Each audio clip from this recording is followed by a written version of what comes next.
Greetings, everyone, and welcome to another Citizens Corner. Of course, I am Jarvis, and with me, as always, is my bastion of common sense, Lightning Dragon. And we've had a lot of great input and feedback from the video about thrusters, the amount of kilonewtons on there, and a few weird comments, but we'll get into that towards the end on that. Let's go ahead and start by getting into some of the questions. And if I didn't get to someone's questions because there were some repeated themes, and I kind of wanted to whittle it down to the heart of it. So if your question isn't in here and you had something similar, just understand that's why. All right, so we'll start with Matt Smith. Good name, by the way. Good to see that Doctor Who watches my show. Thanks for the intro to Interstellar Rift last week. Been playing it every day now. Yeah, I really enjoy Interstellar Rift. In fact, a lot of times when I'm, I like to listen to a lot of YouTube videos and stuff and catch up on gaming news and things.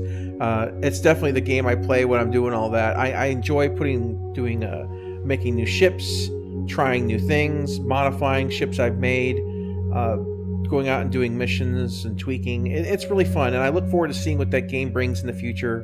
It was well worth the $15. It really was. I'm glad you enjoy it. Steve Z says, I have backed Star Citizen since 2013 because loved the Wing Commander games a lot.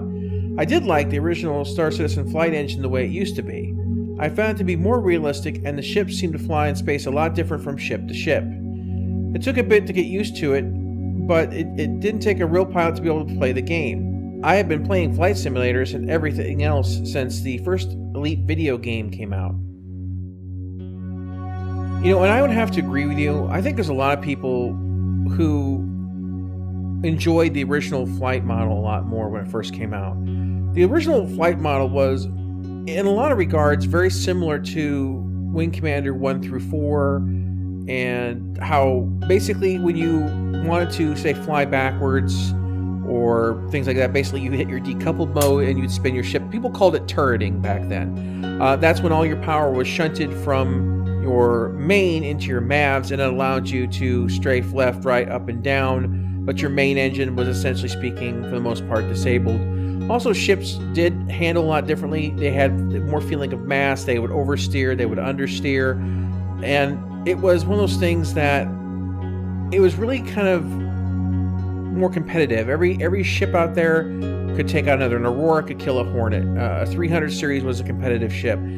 Everything had a very unique and distinctive feel, and it wasn't perfect by far, don't get me wrong, but I feel that CIG kind of backed away from that.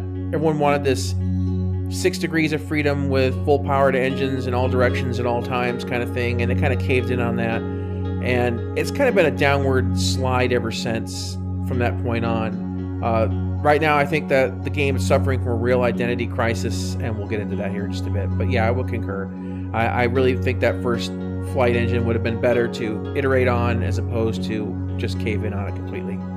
The first ship I had, I believe we've talked about this, I started off with the 300 series, and I really liked the ship. Part of the reason why I got that one is I believe you had the Hornet, and it's like, I don't really want like a pure combat ship, and this one's kind of like in like the fast, but it can also do combat. And I liked the ship so much, I upgraded to the 325A, which was the more combat-fitted ship. I mean, it wasn't the different ship, it just had different standard equipment. But my biggest complaint about it, as it kind of went on, is the way that the ship gets damaged. Like, the entire back half of the ship is like the engine. So if your engines got blown up, the entire back of your ship exploded. And I got so sick and tired of that. When they released the Gladius, I'm like, oh, yes, finally. And that was so fun in the original flight model. And then they did something, I don't remember what patch it was. But it kind of came out a little bit later than the original, but yeah, it's iterated a lot. A lot of changes have come in. I haven't felt that the flight model's been getting better, and that's because of an issue we'll get into here in just a minute, just a little bit, but we'll get into more of that as all these videos develop. Carrington says, I agree with the premise that they are stupid for making fake data information to make it fly like they want. But even with real data, they need to go away from the yaw-dominated flying. It's beep. There's a reason movies and games don't do yaw-based. You get beep combat, like Freelancer or Descent, which is basically a 6 degree of freedom Doom clone. Well, yeah, I would... I agree for the large part, and basically, like, a lot of people complain if you change the flight to more focused on the main engine, you end up with people just jousting all the time. And for starters, I would rather take jousting, if that's the worst it comes down to, than this constant circling, facing each other, firing, and holding down the trigger until somebody explodes combat we have right now. You know what? No one jousted in World War II. And that was basically the flight model that was main-centric. Well, here's the thing with that. Jousting, when you play an actual flight sim, like when I played IL-2 when I started, I wasn't good at maneuvering. I didn't understand how to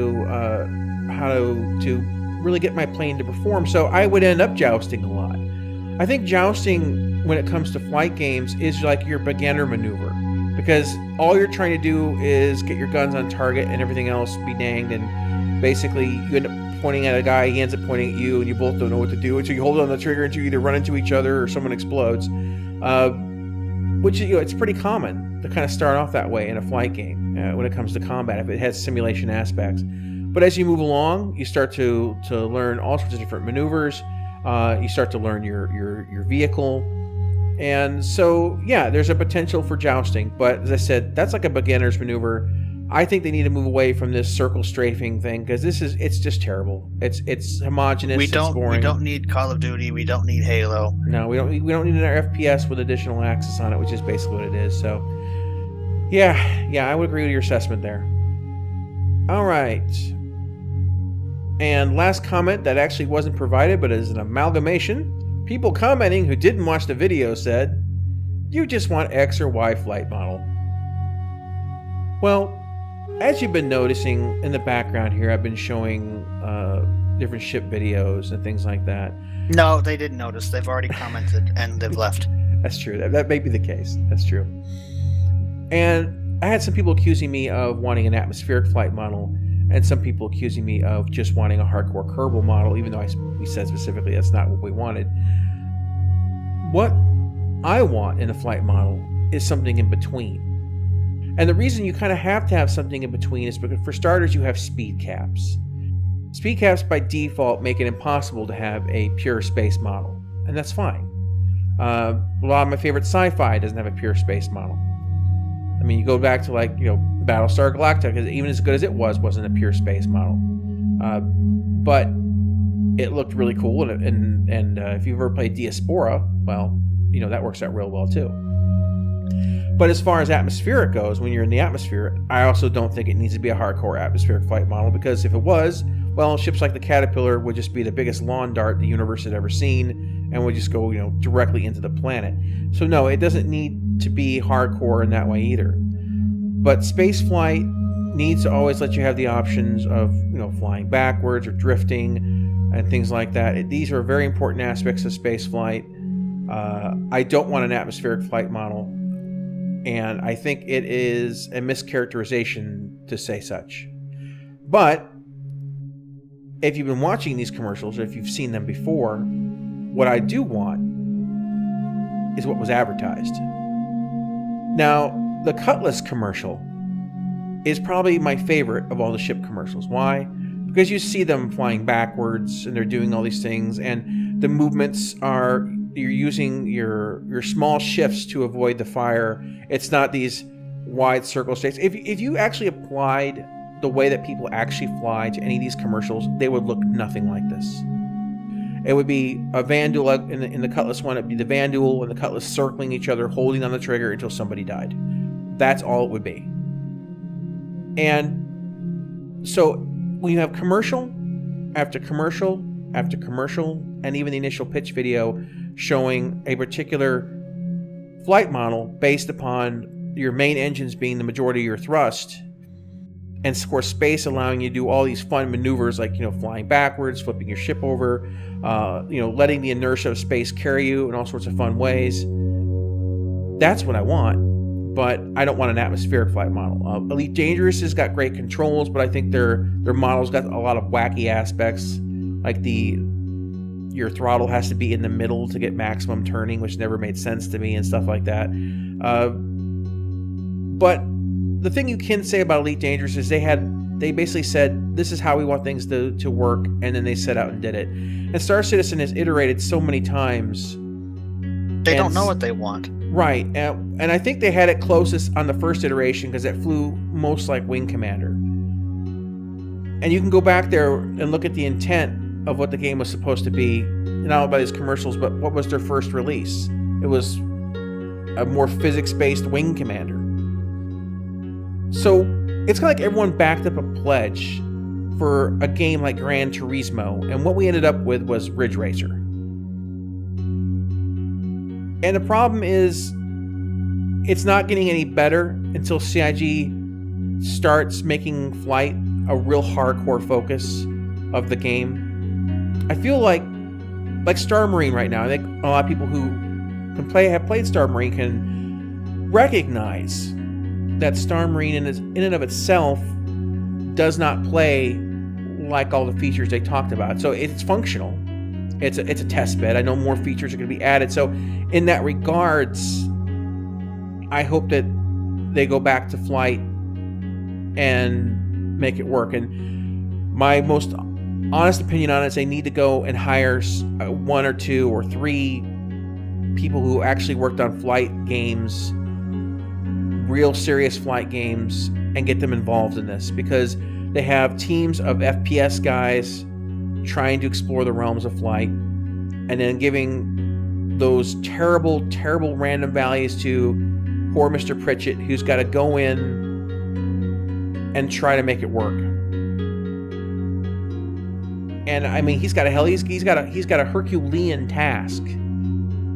So what the point of the video was to point out that the thruster values have been completely and totally arbitrarily created. Now, they could have just thrown values in there based upon the sum total of parts that were in the vehicles and in the ships from all the thrusters, and say, okay, the lateral, we have 4 size 1s pointed, this direction, so size 1 generates this is our kilonewtons, and then throw that in there. And then until Item System 2.0 comes out, where we have to deal with power and stuff like that, they could have started with realistic values and then thrown that number into the ship's calculations.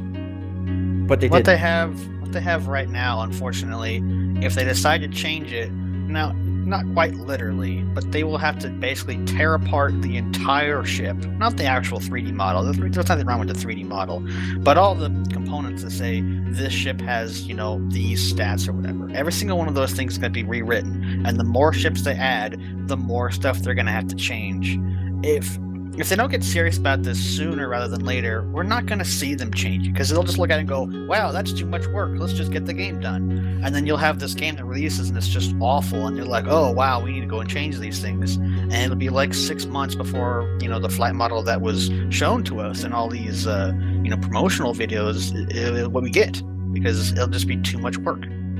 See, I think what they should have done when it came to the flight model is they should have taken first version of Arena Commander should have been, okay, we're giving everyone a Hornet, and we're going to go ahead and make sure the Hornet works right, and then we're going to go ahead and start adding one ship at a time and make sure that they are comparable, or they're the way that we want them to be, but they also work the way we want them to work, and then basically work your flight model out from there.